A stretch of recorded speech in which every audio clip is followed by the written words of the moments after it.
it's Belle. Welcome back to my channel and welcome back to another video. Today's video is going to be my May TBR or possibility reads, and I'm going to list all options that are for my prompts for middle grade May, the readathon, my first readathon I'm hosting. So if you want to participate, I'll leave the prompts below, and I did a recommendations video for some of the prompts too with books I've read and really loved, but these are some of my possibilities for each prompt that I've set aside.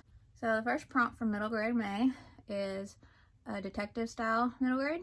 I have several options, but I'm going to just show you some. The first two books that are currently out in the Lizzie and Belle mystery series. The second book just came out recently. First book is Drama and Danger, and they're by J.T. Williams. Sorry about the lighting, it's so cloudy and dark outside and this light is not very good, but I wanted to film in the book room and I already had everything up here, and of course it decided to have this weather today. Lizzie Sancho and Dido Belle live very different lives. Lizzie works at her family's buzzing Westminster tea shop, while Belle leads a quieter life at the majestic Kenwood house. Their worlds collide when disaster strikes at the Theatre Royal, Drury Lane, and Lizzie's father's life is put under threat. Why is someone after Ignatius Sancho, and who is the shadowy figure on the theater balcony? I got about Portraits and Poison. I'm very excited. There's 3, I think, currently out right now. I think there's going to be more, but right now there's 3. And the After School Detective Club. Okay, the first book is The Case of the Smuggler's Curse by Dawson. They may seem an unlikely gang of friends, but when they spot a ghostly figure walking the beach one winter's evening, they are thrown together to unravel a mystery that none of them expected. The deeper they dig, the bigger the adventure becomes. Motorboats, tracking devices, bedroom breakouts, and daring sea rescues are all in a day's work for the after-school detective club, and when their investigation leads them into trouble with the police, there's only one thing left to do. They must go undercover for a final showdown with a ruthless gang of smugglers who will stop at nothing to get what they want. These just sound incredible. And then The Secret of Ragnar's Gold. And then The Mystery in the Marshes. That's so up my alley. And I think there's 4 books in this series. The Great Shelby Holmes by Elizabeth Eulberg. Shelby Holmes is not your average 6th grader. She's 9 years old, barely 4 feet tall, and the best detective her Harlem neighborhood has ever seen. Using logic and a bit of pluck, which yes, some might call bossiness, to solve the toughest crimes. When 11-year-old John Watson moves downstairs, Shelby finds something that's eluded her till now, a friend. Easygoing John isn't sure what to make of Shelby, but he soon finds himself her most trusted, read-only, partner in a dog-napping case that'll take both their talents to crack. So Holmes and Watson.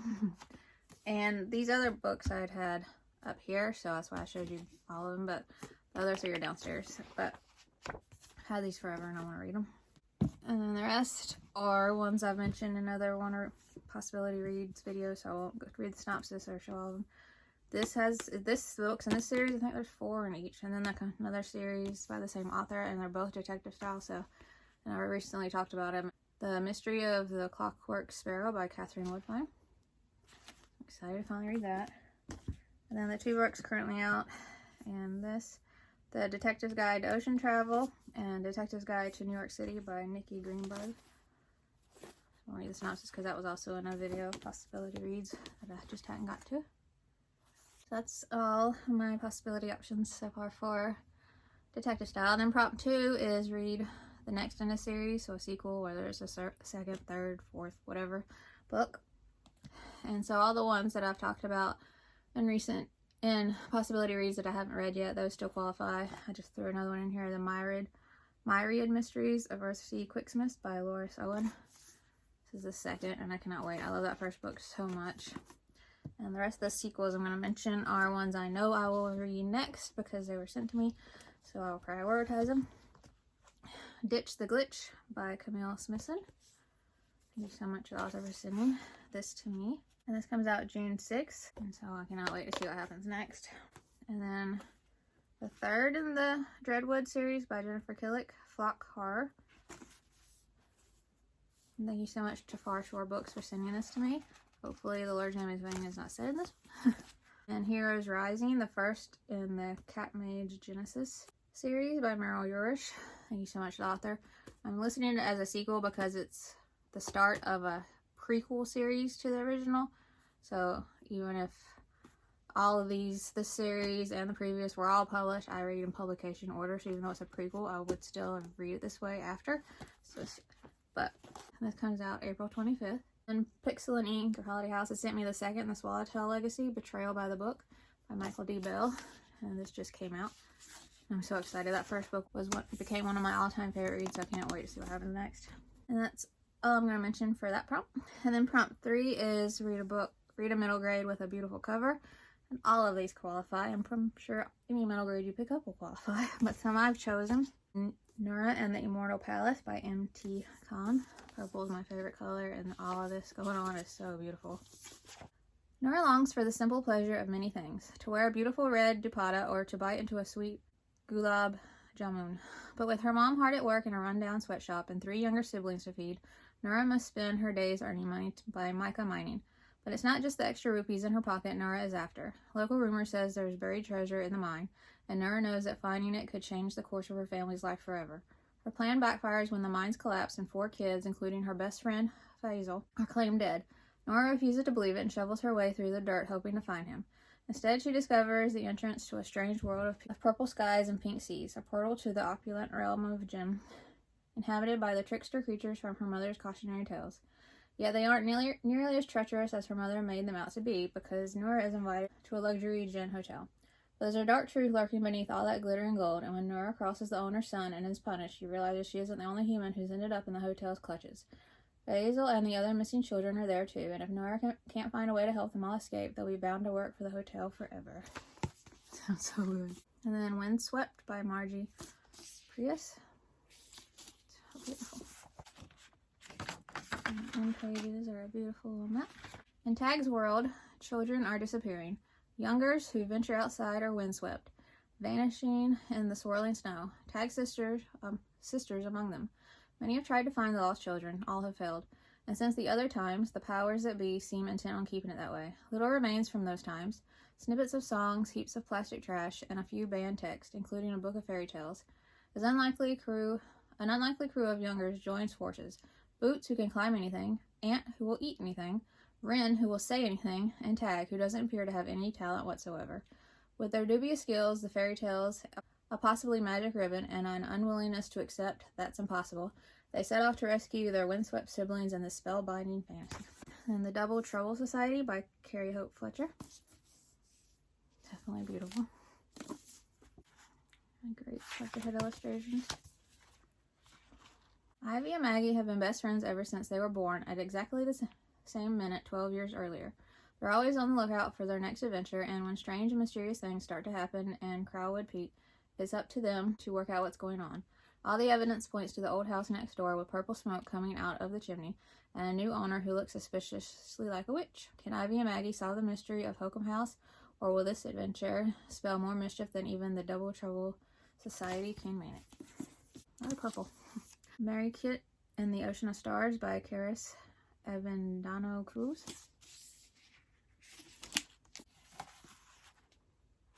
Mary Kit is used to wearing recycled clothes. Her mother, the best seamstress in the barrio, has become an expert at making do ever since Mary Kit's father and brother were lost at sea. But for her 10th birthday, all Mary Kit wants is something new.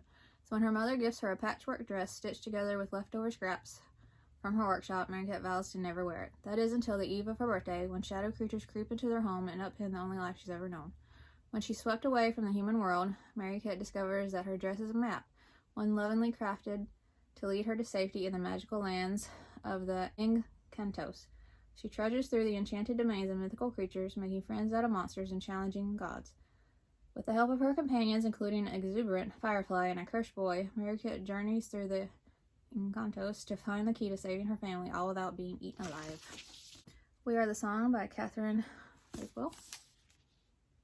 12-year-old Alyssa has been raised in seclusion as a devotee of the Mother Goddess. She is a special child, a blessed child, a child who can sing miracles into being. Her voice can mend wounds, halt landslides, cure hunger, even in wars.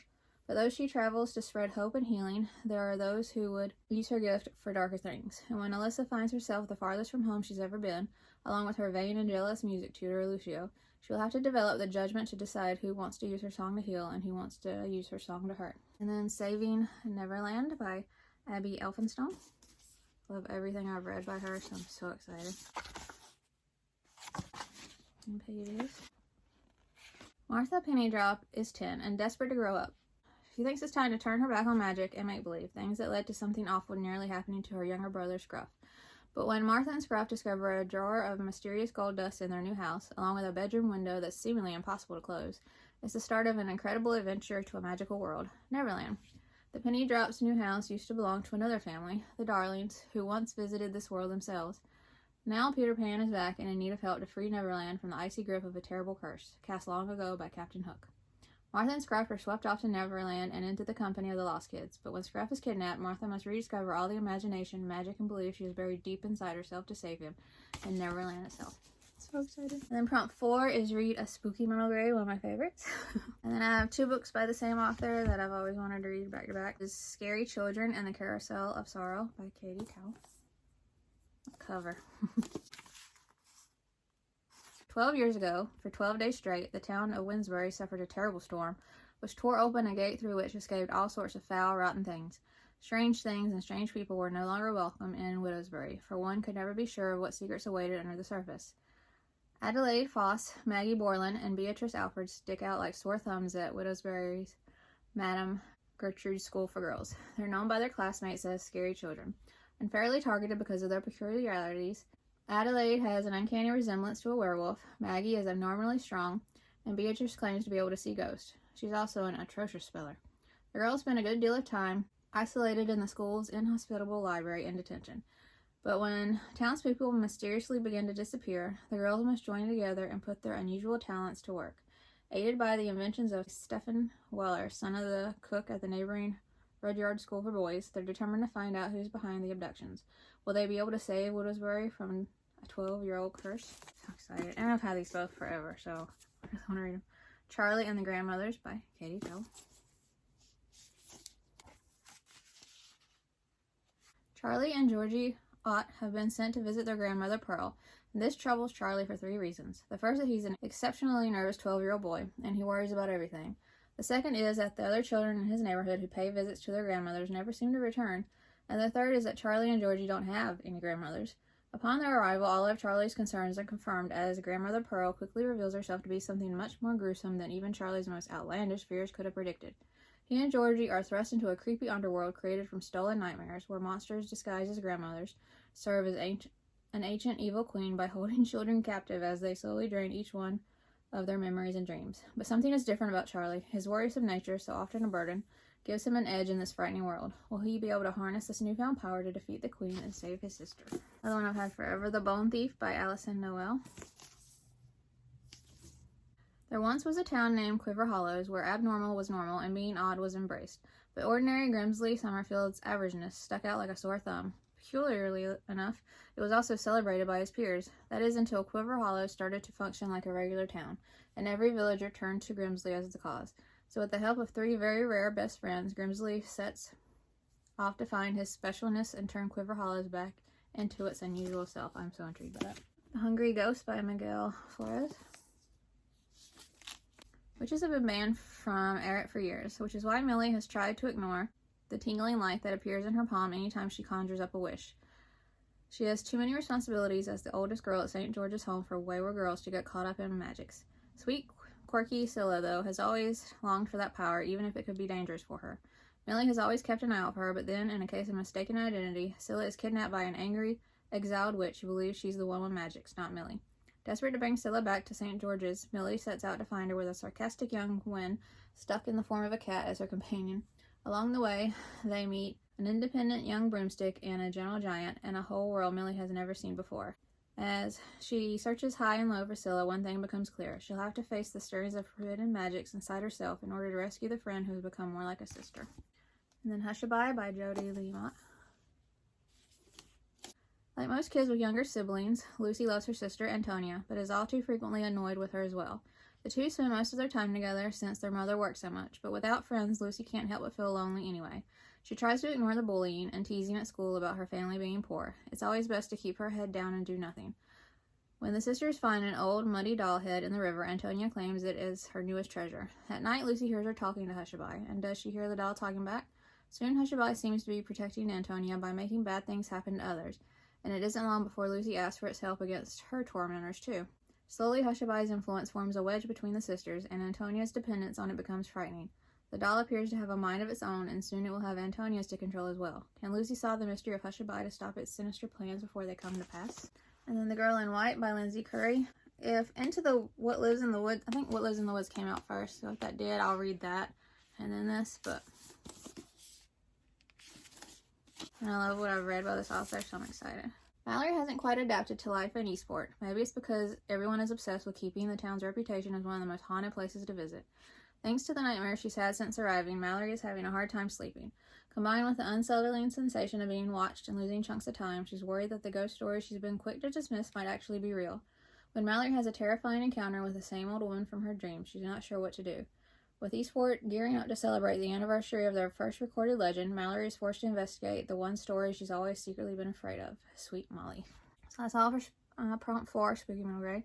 And then the last prompt 5, is a highly anticipated release, and that could be a highly anticipated release that just came out or comes out in May. Came out this year, last year, 2 years ago, 10 years ago. It was a highly anticipated release, and you just want to read it. The Patron Thief of Bread by Lindsay Eager. Okay, with this font and coloring, I'm going to put this up close to my face in this lighting. Fished from the river as an infant and raised by a rowing band of street urchins who call themselves the Crowns, 8-year-old Duck keeps her head down and her mouth shut. It's a rollicking life, always thieving, always on the run, until the Crowns decide to set down roots in the city of O'Dearn. Here, one of their own will pose as an apprentice to the local baker, relieving Master Griselda of bread and coin to fill their bellies and line their pockets. And so Duck passes herself as a respectable baker's apprentice. But as time passes, Duck finds herself feeling less and less like an imposter apprentice and more like the real thing. When forced to choose, will Duck remain loyal to the Crowns, or does her heart now belong to Griselda Baker? Meanwhile, high above the streets of O'Dearn, on the roof of an unfinished cathedral, an old ugly gargoyle grows, wary of waiting to fulfill his destiny, to watch and to protect. And then Mia and the Lightcasters by Janelle McCurdy. Mia's home was plunged into a forever night years ago by the shadowy Reaper King, a figure that now only appears in nightmares. Outside the city walls, the Umbra roam, powerful beasts with golden eyes. Only a special few can tame an Umbra and help to keep the city safe. Safe, that is, until a surprise attack changes Mia's life forever. With her parents and the rest of the Umbra tamers captured, Mia and her little brother Lucas are the city's only hope of survival. Blackbird Blue Road by Sophia Pasternak. And I have other books that were very highly anticipated releases, but I've put them in videos recently, so I don't want to list them again. But this is author of the Anya and the Dragon and Anya and the Nightingale, that duology that I loved, so I really want to read this. I think I already showed you the cover.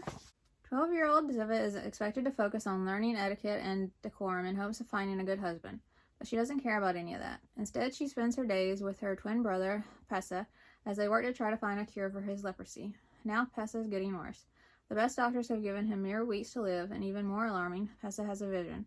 The angel of death is coming to collect him on Rosh Hashanah, only 1 month away. In a panic, Ziva runs away with Pessa to the Byzantine Empire, home to hundreds of doctors. Surely one of them must have a cure.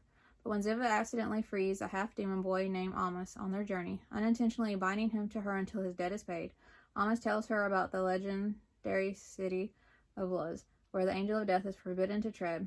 If the three of them can get there by Rosh Hashanah, they can cure Pessa for good. They just need to run faster than the angel of death can fly. And then Briar Heart by Mercedes Lackey. I think this is like upper middle grade.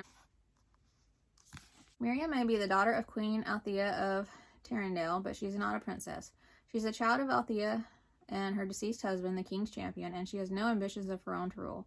So when her new baby sister, Aurora, is born, she's ecstatic. She adores the baby who is destined for the throne and who seems perfect in every way. But then on the day of Aurora's christening, an uninvited dark fae arrives, prepared to curse her, and Miriam discovers she possesses an impossible power. Soon Miriam is charged with being trained in both magic and combat to act as chief protector to her sister.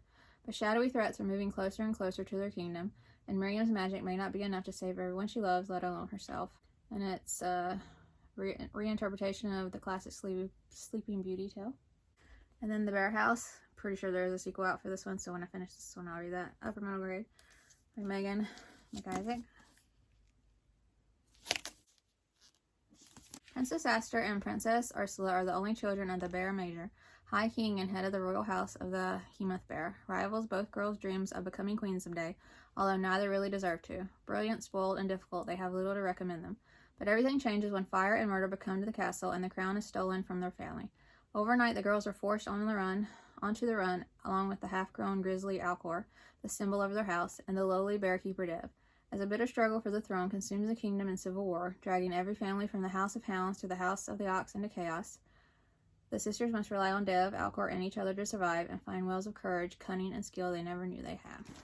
Alright, well, that's it for prompt 5. On editing Belle, and this is a lot of books, and I don't see any possibility of reading them all, but these are just all the ones that I wanted to mention, and I want to read, but just question is how many will I read, but just wanted to mention that.